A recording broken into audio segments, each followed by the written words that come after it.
এলো ডোনাল্ড ট্রাম্পের বেটি, ইন্ডিয়ান ছেলেদের আর ভালো লাগছে না,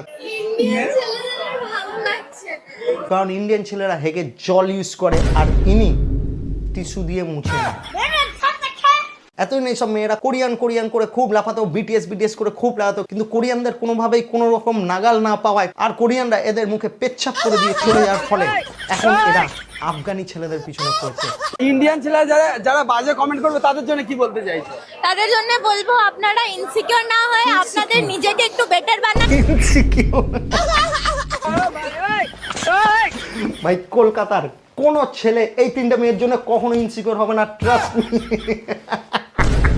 আর তোদের জন্য যখন এই আফগানি ছেলেরা ফিরে যাবে আফগানিস্তানে, তখন তোদের জন্য স্পেশালি আমরা চাঁদা ফাঁদা তুলে প্লেনের প্রিমিয়াম ইকোনমিক টিকিট কেটে আফগানিস্তানে পাঠিয়ে দেবো, কখনো ইন্ডিয়ায় ফিরতে হবে না। হ্যাঁ, ওখানে গেলে তুই দেখতে পাবি, যখন আফগানি মেয়েগুলোকে দেখবি তখন বুঝতে পারবি তোদের লেভেলটা কোথায়, ন্যাচারাল বিউটি কাকে বলে।